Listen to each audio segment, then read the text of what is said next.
సాధారణంగా ఒక 20 ఏళ్ల యువతి కనిపించకుండా పోతే పోలీసులు ఏమని భావిస్తారు? ఎవరితోనైనా వెళ్ళిపోయి ఉంటుందని లేదా ఏదైనా ప్రమాదం జరిగి ఉంటుందని అనుకుంటారు. కానీ కేవలం ఒకే ఒక్క సీసీటీవీ విజువల్, ఒకే ఒక్క మొబైల్ నంబర్ లొకేషన్ వెనుక ఇంతటి రాక్షసత్వం దాగుంటుందని పోలీసులు కూడా ఊహించలేదు. ఒక మనిషి ప్రాణం తీయడానికి కత్తులు, తుపాకులు అక్కర్లేదు. కేవలం ఒక ఖాళీ సిరంజీ ఉంటే చాలని నిరూపించిన అత్యంత భయంకరమైన కేసు ఇది. ఆ రోజు 2025 మార్చి 3. అది తమిళనాడు సేలం జిల్లాలోని పల్లాపట్టి పోలీస్ స్టేషన్. ఉదయం సుమారు 11:30 అవుతోంది. అప్పుడు లోపలికి ముగ్గురు వ్యక్తులు వచ్చారు. వారి ముఖాల్లో ఏదో తెలియని ఆందోళన కనిపిస్తోంది. వచ్చిన ఆ ముగ్గురిలో పోలీసులతో మాట్లాడడానికి కాస్త చొరవ తీసుకున్నది ఎవరంటే ఒక మహిళ. ఆమె నెమ్మదిగా అడుగులు ముందుకు వేసి ఇన్స్పెక్టర్ వద్దకు వచ్చింది. సార్, నేను ఈ పల్లాపట్టిలోని ఉమెన్స్ హాస్టల్ వార్డెన్ను. పక్కనే ఉన్న ఈ ఇద్దరు నా హాస్టల్లో ఉంటున్న లోకనాయకి అనే అమ్మాయి యొక్క తల్లిదండ్రులు. మేము కంప్లైంట్ చేయడానికి వచ్చాం సార్ అని చెప్పింది. ఇంతకీ ఏం జరిగిందని పోలీసులు తమ చేతిలో ఉన్న ఫైళ్లను పక్కన పెట్టి అడిగారు. అప్పుడు ఆ హాస్టల్ వార్డెన్ ఏం చెప్పిందంటే, సార్, ఈ లోకనాయకి అనే 20 ఏళ్ల అమ్మాయి మా హాస్టల్లో ఉంటోంది. ఆమె ఒక ఎంట్రన్స్ కోచింగ్ సెంటర్లో టీచర్గా పనిచేస్తోంది. ఆమెకు ఒక అలవాటు ఉంది. ప్రతి వారం శనివారం కాగానే హాస్టల్ నుండి బయలుదేరి సొంతూరులోని ఇంటికి వెళ్తుంది. మళ్ళీ సోమవారం ఉదయాన్నే హాస్టల్కు తిరిగి వచ్చేస్తుంది. ఈ నెల 1వ తేదీన అంటే శనివారం నాడు కూడా ఎప్పట్లాగే ఇంటికి వెళ్తున్నానని నాతో చెప్పింది. బ్యాగు సర్దుకుని హాస్టల్ నుండి బయలుదేరింది. కానీ సోమవారం ఉదయం కోచింగ్ సెంటర్ నుండి నాకు ఒక ఫోన్ వచ్చింది. లోకనాయకి ఈరోజు క్లాసులకు రాలేదని, ఆమె ఎక్కడుందో కనుక్కోమని వారు నాకు చెప్పారు. దాంతో నేను వెంటనే లోకనాయకి ఇంటికి ఫోన్ చేశాను. లోకనాయకి ఇంకా బయలుదేరలేదా అని అడిగితే, అసలు వస్తేనే కదా బయలుదేరేది అని పేరెంట్స్ అన్నారు. యాక్చువల్గా లోకనాయకి అసలు ఈ వీకెండ్కు ఇంటికి రానే లేదని వారు చెప్పారు. ఆ మాట వినగానే నా గుండె ఆగినంత పనైంది. వెంటనే ఆ పేరెంట్స్ను బయలుదేరి రమ్మని చెప్పాను. ఇప్పుడు మేమంతా కలిసి కంప్లైంట్ ఇవ్వడానికే మీ దగ్గరకు వచ్చామని చెప్పింది. అయితే రావడానికి ముందే నేను లోకనాయకి ఫోన్ నంబర్కు చాలాసార్లు కాల్ చేశాను. కానీ ఫోన్ స్విచ్ ఆఫ్ అని వస్తోందని ఆ వార్డెన్ ఆవేదనగా చెప్పుకొచ్చింది. పక్కనే ఉన్న లోకనాయకి తల్లిదండ్రుల ముఖంలో అంతులేని ఆవేదన కనిపిస్తోంది. వారి దీనమైన ముఖాలను చూడగానే ఇన్స్పెక్టర్కు వారి బాధ అర్థమైంది. లోకనాయకి మొబైల్ నంబర్, ఆమె లేటెస్ట్ ఫోటో, ఇంకా ఆమెకు సంబంధించిన ఇతర వివరాలు ఏవైనా ఉంటే మాకు ఇవ్వండి, మేము ఇప్పుడే దర్యాప్తు మొదలు పెడతామని భరోసా ఇచ్చారు. 1వ తేదీ హాస్టల్ నుండి బయలుదేరిన లోకనాయకి ఆచూకీ 2 రోజులు గడుస్తున్నా లేకపోవడంతో పోలీసులు వెంటనే రంగంలోకి దిగారు. సాధారణంగా కొన్ని సమయాల్లో లోకనాయకికి సెలవులు దొరకనప్పుడు హాస్టల్లోనే ఉండిపోయేది. ఈ వారం కూడా అలాగే ఉండిపోయిందేమోనని భావించి పేరెంట్స్ ఆమె ఇంటికి రాకపోయేసరికి పెద్దగా కంగారు పడలేదు. ఫోన్ కూడా చేయలేదు.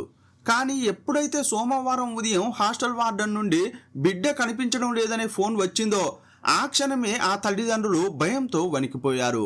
ఎక్కడి పనులు అక్కడే వదిలేసి గుండెలు బాదుకుంటూ సేలానికి వచ్చారు. పరిస్థితి చేతులు దాటిపోతోందని గ్రహించిన పోలీసులు ఏమాత్రం సమయాన్ని వృధా చేయకుండా వెంటనే దర్యాప్తును ప్రారంభించారు.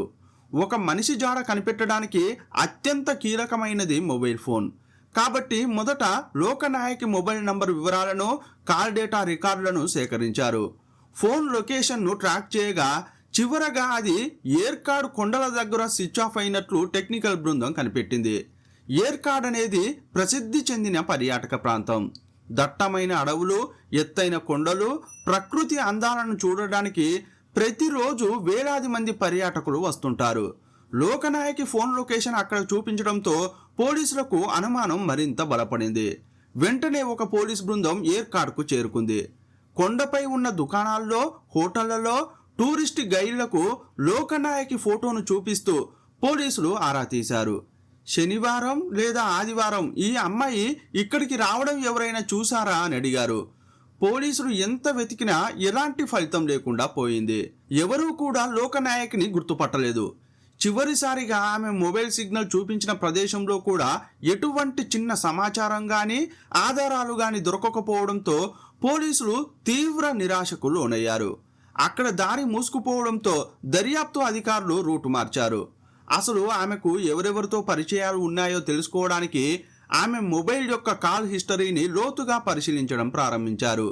ఆమె ఫోన్ స్విచ్ ఆఫ్ అవడానికి కొద్ది నిమిషాల ముందు చివరగా అబ్దుల్ హఫీజ్ అనే వ్యక్తి నుండి ఒక కాల్ వచ్చినట్లు పోలీసులు గుర్తించారు. ఆ నంబర్ ఆధారంగా పోలీసులు వెంటనే అతడిని స్టేషన్కు పిలిపించారు. హఫీజ్, నీకు లోకనాయక్ తెలుసా అని పోలీసులు నేరుగా అడిగారు. అతను కూడా ఏమాత్రం తడబడకుండా ఆమె చాలా బాగా తెలుసని ఒప్పుకున్నాడు. అసలు నీకు ఆమె ఎలా తెలుసు?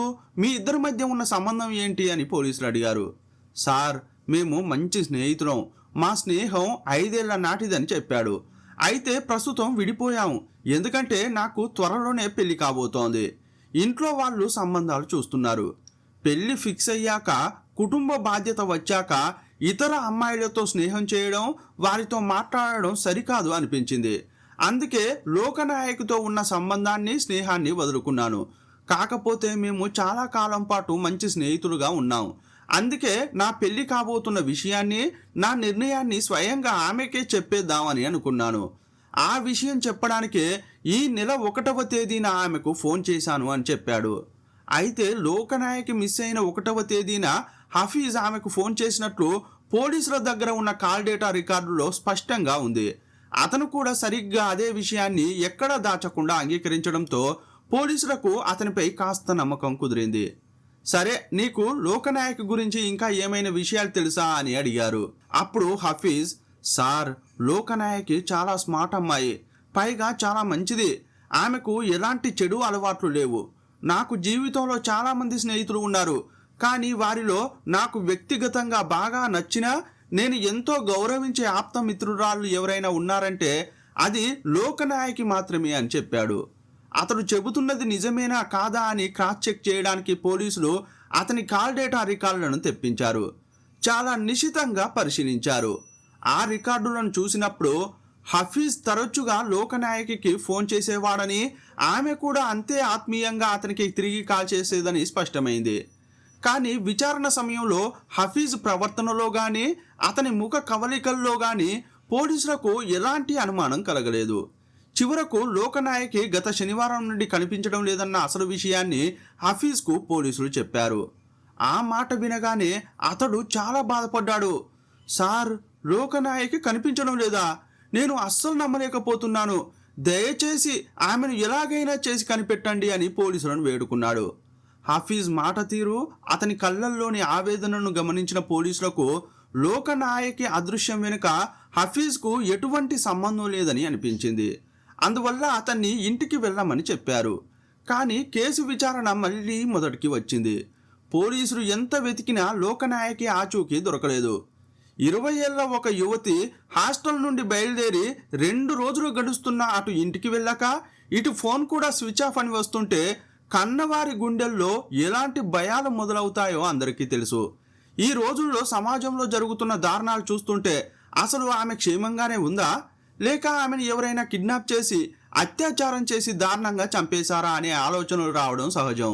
పోలీసులు ఎంత వెతికినా లోకనాయకి ఆచూకీ దొరకనప్పుడు అందరి మైండ్లోనూ ఇదే ప్రశ్న మొదలైంది. ఇంతకీ లోకనాయకికి ఏమైందో తెలుసుకోవాలంటే ఈ వీడియోను చివరి వరకు చూడాల్సిందే.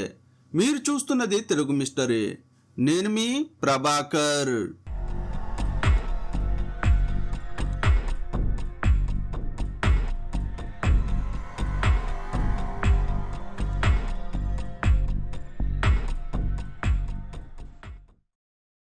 ఈసారి పోలీసులు దర్యాప్తును మరో విధంగా చేశారు. సీసీటీవీ కెమెరాలను పరిశీలించాలని నిర్ణయించుకున్నారు. లోకనాయకి ఉండే హాస్టల్ ప్రాంతంలో వెతికితే సీసీటీవీ కెమెరాలు అస్సలు లేనే లేవు. ఎందుకంటే పల్లాపట్టి అనేది ఒక చిన్న గ్రామం. ఇది సేలం శివార్లలో ఉంటుంది. దీన్ని పూర్తిగా పల్లెటూరు అని చెప్పలేం, అలాగని సిటీ అని కూడా అనలేం. అందువల్ల హాస్టల్ ఉన్న సందులో సీసీటీవీ కెమెరాలు లేకపోయినా పోలీసులు నిరాశ చెందకుండా ఒక ఉపాయం ఆలోచించారు. ఆ హాస్టల్ నుండి బయటకు వచ్చి మెయిన్ రోడ్డుకు చేరుకునే దారిలో ప్రధాన జంక్షన్ ఉంటుంది. అక్కడి నుంచి దారి పొడవునా సీసీటీవీ కెమెరాలు ఉన్నాయి. వాటి నుంచి ఫుటేజీ సేకరించి రాత్రింబవళ్ళు వెతకడం మొదలుపెట్టారు. లోకనాయకి ఏ బస్సు ఎక్కింది, ఎటువైపు వెళ్ళిందనే చిన్న క్లూ కోసం జల్లెడ పట్టారు. అనుకోకుండా వారికి ఒక కీలకమైన విజువల్ దొరికింది. దాన్ని మళ్ళీ ప్లే చేసినప్పుడు పోలీసుల కళ్ళు ఒక్కసారిగా బైక్ నడుపుతున్న ఒక వ్యక్తిపై పడ్డాయి. ఎందుకంటే ఆ విజువల్లో స్పష్టంగా కనిపిస్తున్నది మరెవరో కాదు, తాము కాసేపటి క్రితమే విచారించి వదిలేసిన అబ్దుల్ హఫీజ్. అయితే ఈసారి అతను ఒంటరిగా లేడు. హఫీజ్ నడుపుతున్న ఆ బైక్ వెనక బురకా ధరించిన ఒక అమ్మాయి కూర్చుని ఉంది. ఆ అమ్మాయి తన ముఖాన్ని పూర్తిగా కప్పుకుని ఉండడంతో ఆమె ఎవరనేది గుర్తుపట్టడం సాధ్యం కాలేదు. కానీ ఆ దృశ్యం చూడగానే పోలీసుల మనసులో ఏదో తెలియని అనుమానం మొదలైంది. ఏమాత్రం ఆలస్యం చేయకుండా హఫీజ్ను మళ్ళీ పోలీస్ స్టేషన్కు పిలిపించారు. స్క్రీన్ను హఫీజ్ వైపు తిప్పి, ఆ రోజు నీ బైకు వెనక కూర్చుని బురకా ధరించి ఉన్న ఆ అమ్మాయి ఎవరు అని నిలదీశారు. కానీ హఫీజ్ కాస్త కూడా కంగారు పడలేదు. అతను కూల్గా నవ్వుతూ, సార్, ఇది చూసా నన్ను అనుమానించారు. సార్, తను తామియా సుల్తానా. నేను త్వరలో పెళ్లి చేసుకోబోయేది ఆమెనే. మేమిద్దరం కలిసి బైక్పై వెళ్తున్నామని చెప్పాడు. అప్పుడు పోలీసులు తాము అనవసరంగా హఫీజ్ను సందేహించామే అనుకుని అతన్ని అక్కడి నుంచి పంపించేశారు. హఫీజ్ ప్రవర్తన చూశాక ఇక అతని నుండి లోకనాయక్ గురించి ఇంకేం కొత్త సమాచారం దొరకదని పోలీసులు భావించారు. ఇప్పుడు తమ వ్యూహాన్ని మార్చారు. లోకనాయకి చివరిసారిగా ఉన్న ప్రదేశం వైపు, అంటే ఆమె ఉంటున్న హాస్టల్ వైపు మళ్లించారు. పోలీసులు నేరుగా హాస్టల్కు వెళ్లారు. ఏవైనా ఆధారాలు దొరుకుతాయన్న ఆశతో లోకనాయకి ఉన్న గదిని తనిఖీ చేశారు.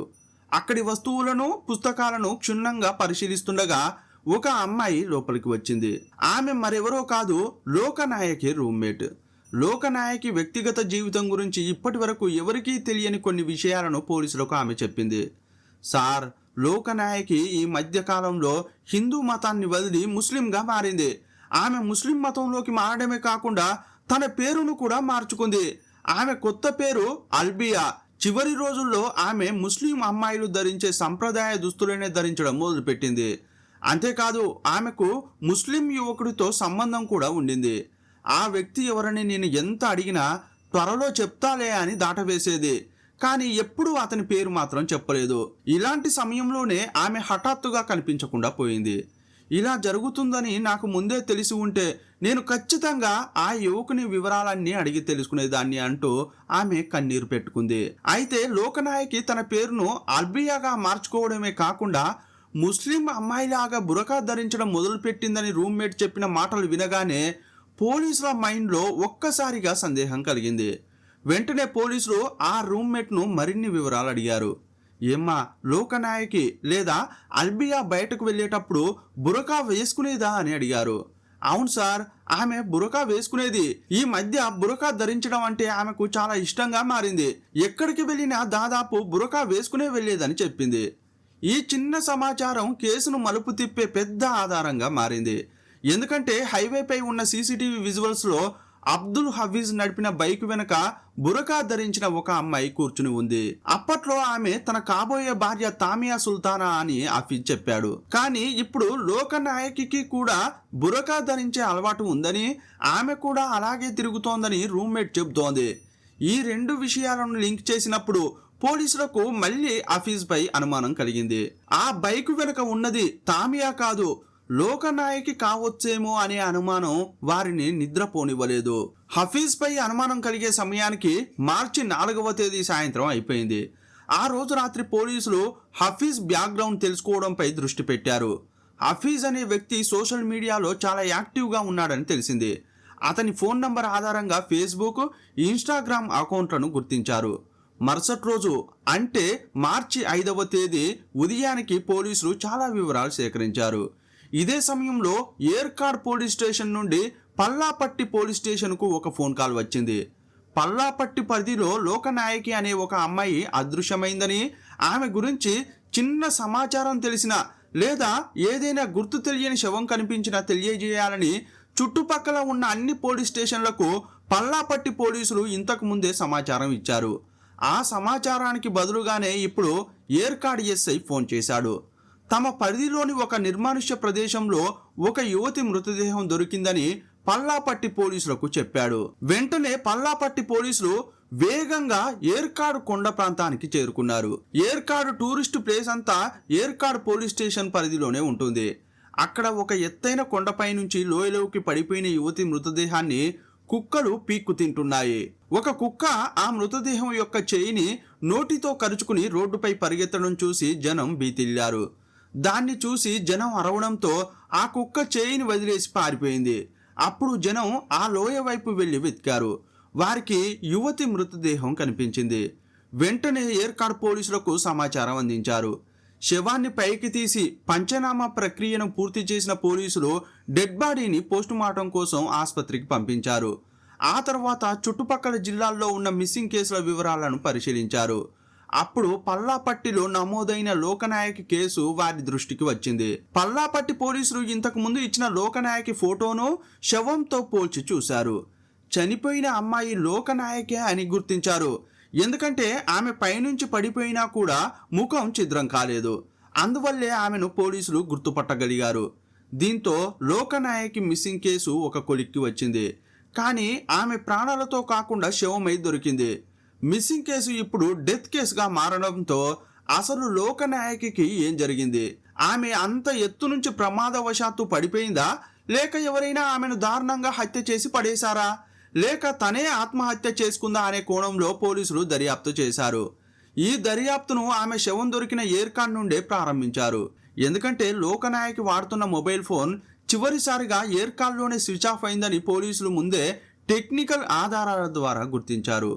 పల్లాపట్టి పోలీసులు అంతకు ముందే ఒకసారి ఏర్కాడ్కు వచ్చి సాధారణ విచారణ చేసి వెళ్ళిపోయారు. కానీ ఇప్పుడు మాత్రం పక్కా ఆధారాల కోసం కొండపై ఉన్న ప్రతి అంగుళాన్ని గాలించారు.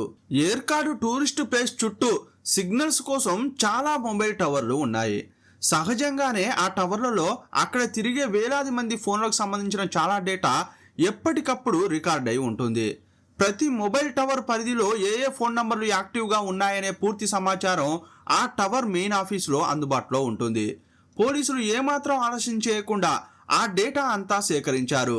ఆ తర్వాత మార్చి 1, 2 తేదీల నాటి కాల్ డేటాను నిశితంగా విశ్లేషించడం మొదలుపెట్టారు. అప్పుడు పోలీసులకు కీలకమైన విషయం తెలిసింది. మార్చి 1వ తేదీన రాత్రి 8 గంటల సమయంలో లోకనాయకి ఫోన్ ఒక్కసారిగా స్విచ్ ఆన్ అయింది. ఆ తర్వాత కొద్దిసేపటికే మళ్ళీ శాశ్వతంగా స్విచ్ ఆఫ్ అయిపోయింది. సరిగ్గా ఆ సమయంలో పర్యాటకులు చాలామంది కొండ దిగి ఇళ్లకు వెళ్ళిపోయే సమయం కాబట్టి మొబైల్ టవర్ డేటాలో నంబర్ల సంఖ్య వేగంగా తగ్గుతూ మార్పులు కనిపిస్తున్నాయి. పోలీసులు మార్చి 1వ తేదీ రాత్రి సమయంలో ఏర్కాడ్ కొండ ప్రాంతంలో యాక్టివ్గా ఉన్న అన్ని మొబైల్ నంబర్లను ఒక్కొక్కటిగా తనిఖీ చేస్తున్నారు. అలా వెతుకుతున్న క్రమంలో ఊహించని విధంగా ఒక ఫోన్ నంబర్ వారి దృష్టిని ఆకర్షించింది. ఆ నంబర్ మరెవరిదో కాదు, తామియా సుల్తానాది. నిజానికి అంతకుముందే తామియా సుల్తానా మరియు లోకనాయకి ఇద్దరు ఒకరేనా అనే ఒక పెద్ద అనుమానం పోలీసులకు వచ్చింది. ఆ అనుమానంతోనే వారు అబ్దుల్ హఫీజ్ బ్యాక్గ్రౌండ్ను పూర్తిగా చెక్ చేశారు. ఆ తనిఖీల్లో భాగంగా వారు సేకరించిన తామియా ఫోన్ నంబరే ఇప్పుడు లొకేషన్ డేటాలో స్పష్టంగా బయటపడింది. మరోవైపు మార్చి 1వ తేదీన అదే రాత్రి సమయంలో లోకనాయకి ఫోన్ నంబర్ కూడా ఏర్కాడ్ టూరిస్టు స్పాట్లోనే ఉంది. చనిపోయిన లోకనాయకి నంబర్ పక్కనే తామియా నంబర్ కూడా అదే రోజు అదే ప్రదేశంలో ఒకే సమయంలో యాక్టివ్గా కనిపించడంతో పోలీసుల మనసులో ఉన్న అనుమానం మరింత పెరిగింది.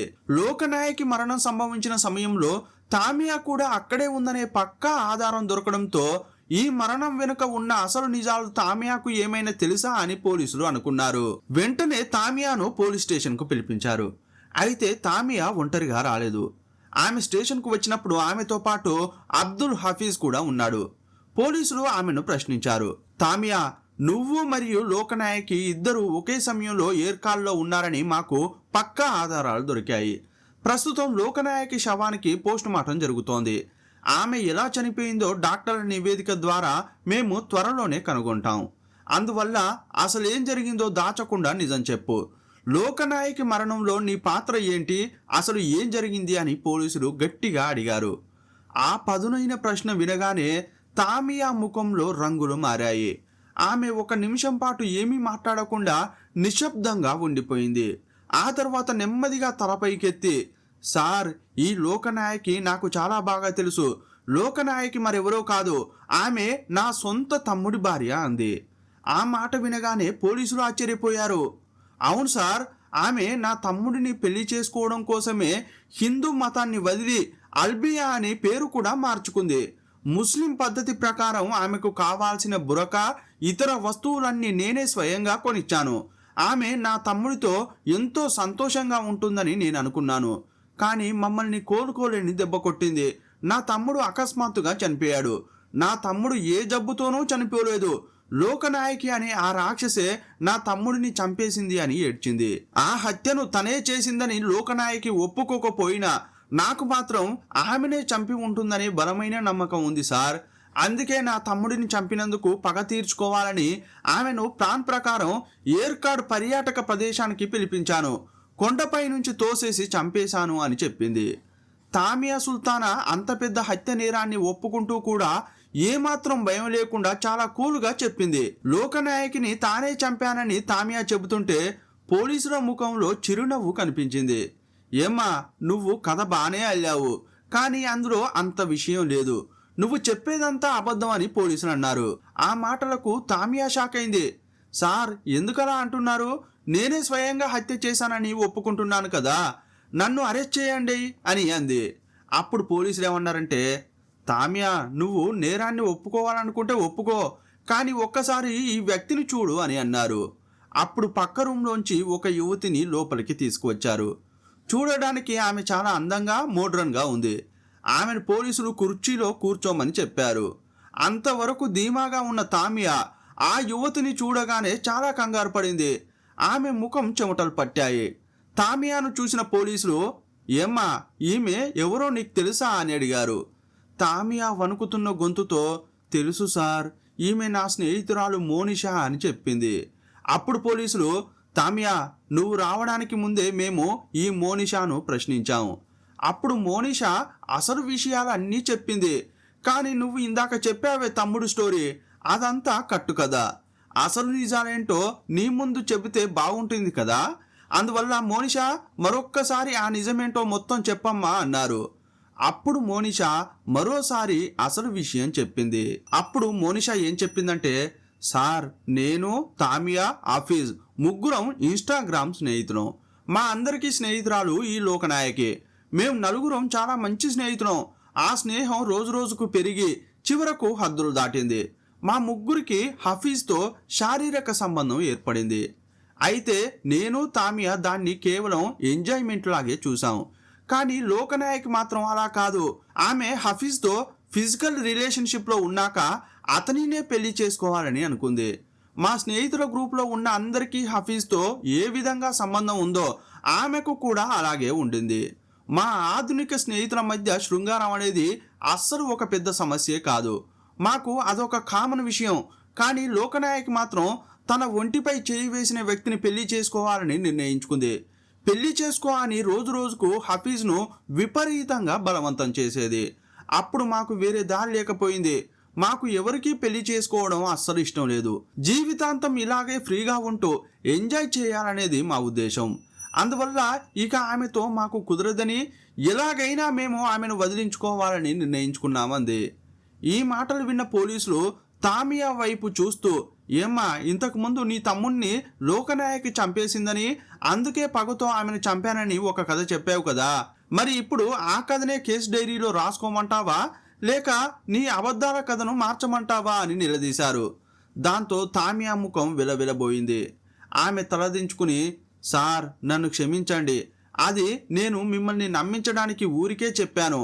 అసలు నాకు తమ్ముడే లేడు అని తన తప్పును ఒప్పుకుంది. పోలీసులు ఆల్రెడీ చాలా తెలివిగా ఆలోచించారు. నిందితులు ఖచ్చితంగా ఇలాంటి అబద్ధాలు చెబుతారని ముందే ఊహించారు. అందుకే వారు మార్చి 4వ తేదీ సాయంత్రం నుండే ఈ కేసుపై చాలా లోతుగా ఆరా తీశారు.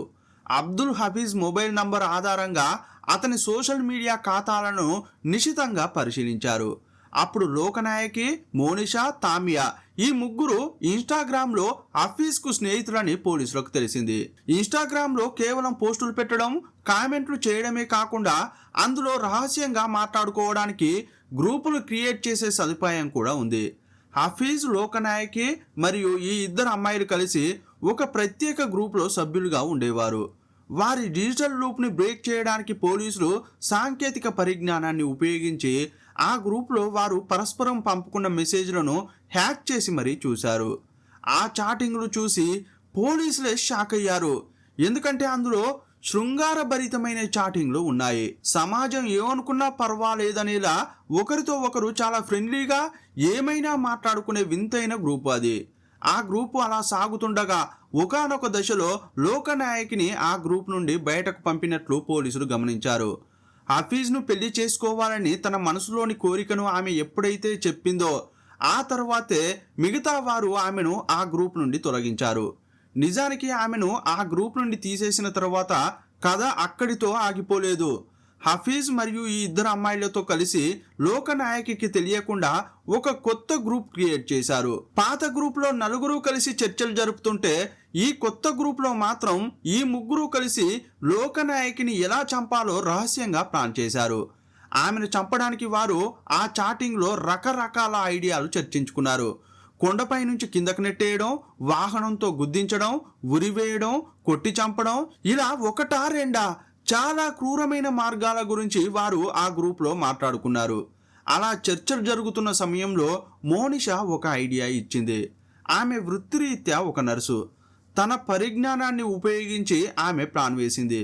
అదేంటంటే లోకనాయకి శరీరంలోకి గాలిని ఇంజెక్ట్ చేయాలని ఆమె చెప్పింది.